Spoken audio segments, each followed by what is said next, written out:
You want to know the two wide receivers that a lot of people enjoy drafting right now, but you shouldn't, because if you do, it's going to significantly damage your fantasy football season? Well, stay tuned, because we're going to break it down right about now. Ladies and gentlemen, welcome back to the channel, fellas. If you're having a lovely time, like and subscribe at any point during this video. But yes, two wide receivers that are going to give you problems, right? They're both going within the top 35 wide receivers right now in Underdog Fantasy, and that's pretty early, right? 12-team drafts. Everybody's going to get 3 to 4 to 5 wide receivers in the first 10 rounds, and these guys are being taken somewhat early. And they're guys that I'm completely avoiding. Two of them. One's a rookie, and one's a very exciting player now, a couple of years in the league that a lot of people like. They like his role, they like his name, they like his style. We're going to break them both down. Let's start with that rookie. A rookie who was taken in the first round. A rookie who wasn't the first wide receiver taken. No, Jamar Chase, I like him a good deal. He is not that player. You touch on him in a couple other videos. Jaylen Waddle, as much as I'm not really too enamored with Jaylen Waddle and how early he was taken in the NFL draft, it's not necessarily him because he's not being taken as early in fantasy drafts. ADP is about right, maybe a little early, but not as crazy as Devonta Smith. Devonta Smith, who the Philadelphia Eagles ended up drafting early in the first round, the Alabama product, the Heisman winner, the all offseason, is he too small? Oh, he's not weighing in. Is he only 160 pounds, 150? Well, how much does this guy weigh? Is he 2'2" Atwell size? Probably not, just size-wise in terms of height. But that was the big thing in the offseason. And that's not the reason why I don't like him right here. It's due to his average draft position being taken extremely early right now. I mean, he's right now going Devonta Smith as the wide receiver 32 on Underdog. Devonta Smith is right now my wide receiver 40. As I was editing this video, just finished it, an article comes up that Devonta Smith is going to miss 2 to 3 weeks for a MCL sprain in his knee. So we've already been out on him. But unfortunately now some other people might be out on him. His ADP is going to drop. With this added news, I'm completely out on him, even after the ADP drops a little bit. Already was not interested, already was overvalued. Now I want nothing to do with a rookie that will not get the valuable 2 to 3 weeks of camp with his quarterback and action in the preseason. So now his progress is delayed by 2 or 3 weeks, figuring things out. And he's a speedster. He relies on the speed. He relies on hard cutting. A knee injury is not the greatest thing a couple of weeks before the season. Completely out. Let's get into the remaining reasons as to why once he's on the field, we don't want it. He's going around the same time as Jamar Chase. And Jamar Chase, in my opinion, is an alpha. He's an X. He can win in all parts of the field. He's playing with his college quarterback in Joe Burrow, in an offense that's going to throw the ball a ton because they don't have as stable of an offensive line. Whereas Devonta Smith and also Joe Burrow better than Jalen Hurts. I think we can all agree on that. Just draft capital last year being in the same draft says that. Not much argument there.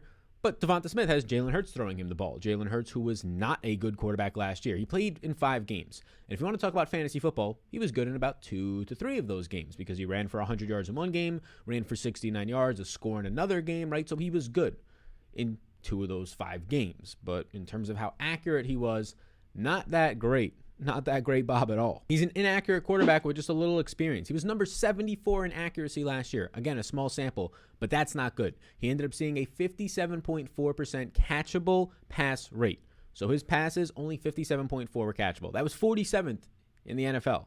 Just not good. 30% completion percentage under pressure. And now he's in an offense like he was last year that's just not built around him. Even with Wentz gone, they cannot build around a Lamar Jackson style player and Jalen Hurts this quickly. And they probably won't be able to because of that Wentz contract for 2 to 3 years. And by that time, Hurts might not even be either in the NFL or on this team at that point. So he's just not going to have an offense built around him. And for Devonta Smith's purposes, well, if he's a mobile quarterback who's not that accurate throwing at all in any part of the field so far, well, when the play breaks down, instead of him throwing deep and looking deep, he's probably going to look to scramble, which hurts Devonta Smith, who's not necessarily just a field stretcher, can definitely win in most parts of the field, but it would be an outlier of all outliers to say that he is Marvin Harrison, which some people want to do, or he is Keenan Allen or a faster Keenan Allen, which some people want to do just because of his size. Well, no, maybe he is just a Hollywood Brown, a little bit bigger Hollywood Brown, downfield, and that has a role, but does it have a role as a top 32 wide receiver in fantasy?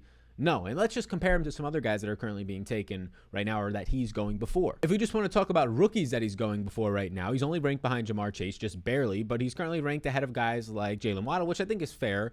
Elijah Moore, which I think his role in his team makes that fair. But Rashad Bateman, I don't get this. Rashad Bateman, I put out a tweet, ranked wide receiver 55, or not ranked, but being taken wide receiver 55 on Underdog right now. And this Bateman one doesn't make any sense to me. I had him higher in the pre-draft process. He wins in all parts of the field much more often than Devonta Smith is going to. to. Bateman goes to a situation with a better quarterback. Lamar Jackson and Jalen Hurts profile out the same, but more experienced quarterback Lamar Jackson in a system that is actually built around him to succeed. And if you want to say he can't pass the ball, well, now he has his best wide receiver that he's ever had at any point in his career in Rashad Bateman. Rashad Bateman is about to be the number 1 wide receiver on this team. Hollywood Brown was a number 2 field stretcher playing as a number 1. So I'm very surprised as why Bateman, that could be a whole nother video that we'll probably talk about, why he's going so low. So just comparison-wise, you can get that rookie way later, who's an actual wide receiver 1 on his team. When Devonta Smith, I know people want to anoint him right away the number 1 receiver on his team, and I agree that he has number 1 wide receiver talent for sure based on where he was taken and what he did in college. But there's a guy named Jalen Reagor on this team. Laughs from the gallery in the comments right now. Only 11 games played, Jalen Reagor stunk last year. Well, you know what people don't do, and I say this all the time. Henry Ruggs got hurt in the first game last year. Bryan Edwards got hurt last year, 3rd round pick. Those were the Raiders' 2 wide receiver picks in the first 3 rounds of the draft, right? A lot of guys get hurt early in the season, like a Jalen Reagor. He ends up tearing his UCL after week 2 or during week 2's game. He misses week 3 to week 8, 5 weeks. And then after that, obviously, as a rookie, now dealing with an injury, probably not 100% healthy at all during the season.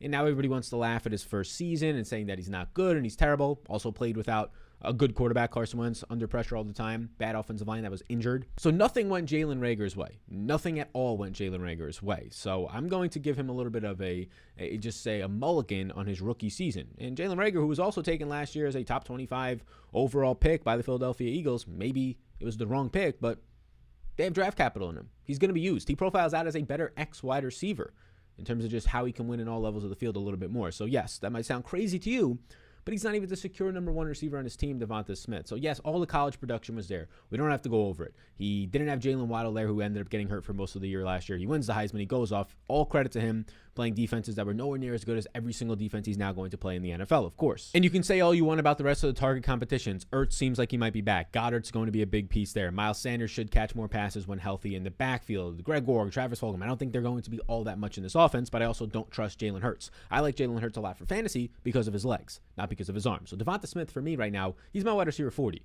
He gets taken at wide receiver 32. He's going like a round to 2 rounds earlier than I actually ever want to take him. I currently have on Underdog right now the $1 million contest to first, 0% Devonta Smith. Call me crazy. I'd call it wisdom. Damn, what a line right there. Call it wisdom. So Deebo Samuel is the number 2 wide receiver that I don't think that I want to be getting too much of. And I didn't like him last year. Anytime, and this was before the injury, right? He ends up tweaking his foot. Anytime there's a foot or an ankle in the preseason, that's going to be like a 1 to 2 month thing. And we saw that with Deebo last year. He ends up tweaking it a couple of times during the season, gets hurt to end his season later on in the year, late in the season. But he's going as the wide receiver 35 right now on Underdog. He's my wide receiver 44 on PPR formats. So way later, like 2 to 3 rounds later is where I'm willing to take him. He obviously never falls that far, rarely ever will. So I just don't have any Deebo Samuel either. And look, Deebo Samuel is just a player who lacks major upside. And if you're going to be taking a wide receiver in the top 35 and taking him as your 2nd or 3rd wide receiver on your roster, you want some sort of upside there. He lacks that upside because of the offense that he's in his role within this offense. And we can just talk about those cons that he has. Like, obviously the pros are that he's great after the catch. That's why he was drafted. Kyle Shanahan has a type. The George Kittles, the Deebo Samuels, and the Brandon Ayuks, they're great yards after the catch guys. Can break some tackles. They're pinballs. They're strong. That's great. Can turn short passes at the line of scrimmage into 10-yard gains, right? Or 15-yard gains instead.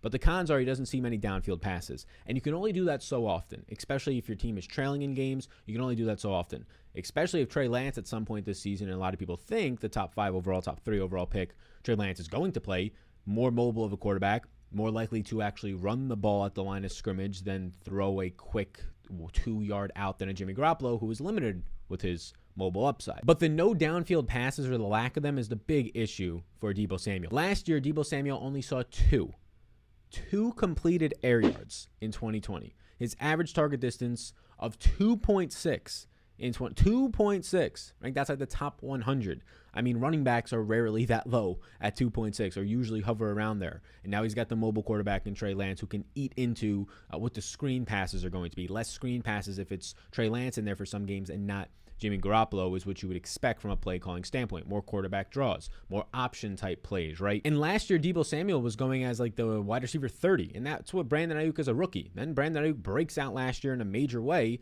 and now he's only going as the wide receiver 35. No, he's going to lose target share to Brandon Ayuk, to a healthier George Kittle right now. Heck, if Trey Sermon gets going out of the backfield, that'll be more of a threat in the pass catching game than a Raheem Mostert, in my opinion, the rookie out of Ohio State. So it's just tough to see where Deebo Samuel's upside lies. It's not going to be downfield. It's rarely going to be in the end zone with George Kittle and Brandon Ayuk there, and the running game that they like to use in the red zone. Oh yeah, now a mobile quarterback. I'm very confused as to why he's going so early right now. And people can say, oh, Brandon Ayuk got it done last year because Deebo and George Kittle were hurt. No, Brandon Ayuk was one of the best, according to Matt Harmon's reception perception, one of the best route runners, especially out of a rookie ever. In 12 games of play, he broke the hell out, 60 catches, 748 yards, and 7 touchdowns, a 23% target share, and oh yeah, a 23.5% target share in the red zone. Which, if Deebo's not going to get it there, where is he going to get it? I just don't agree with the fact that Deebo Samuel is going at the same range or before guys like Robbie Anderson, who for most of the season last year was a top 15 wide receiver, going next to his own teammate in Brandon Ayuk, who actually broke out, had a red zone role, had a downfield role as well, going ahead of guys like Juju Smith-Schuster, who had a massive red zone role, was great after the catch. You can keep going here. Will Fuller, Chase Claypool, Antonio Brown, who has a proven role just for years now, but actually a proven role in this Tampa Bay team, led all those wide receivers in targets when he was actually out there last year for the Bucs. So for me right now, not drafting Deebo Samuel just based on the ADP until that comes down. Fine taking Brandon Ayuk, fine taking some other players on that team. George Kittle, if you can get him in the 3rd round, sure, but not Deebo Samuel. So those are the 2 wide receivers, 2 younger players, 2 guys that a lot of people are excited and hyped about. But Devonta Smith, I've got 0% of. Deebo Samuel, who's had foot injuries and a lot of injuries as he already had to deal with as a younger player, let alone all the other things I just stated. No real interest there, 0% of him as well. So those are the do not draft wide receivers for 2021 fantasy football. Maybe we'll have more for you depending on some of the news that shakes out. If some guys catch hot air, right, they rise for no reason in the preseason, we'll have some more for you. So, of course, always stay tuned to the channel. 2021 fantasy football playlist will be linked down below if you want to check it out. And we do have a draft guide, 2021 draft guide. My ranks, my top 200s, my tiers, player profiles on almost 200 players, key stats, a bunch of stuff. Limited time, you can get it for free as an add-on bonus thanks to our sponsors, Prize Picks. That is linked down below as well. Like and subscribe if you appreciate this content, if you found anything interesting here. And even if you don't agree with me here, let me know in the comments section. We can have a discussion about that, or who are some other wide receivers that you're not drafting this year. Let me know, and let me know why. I'll see you all in the next one.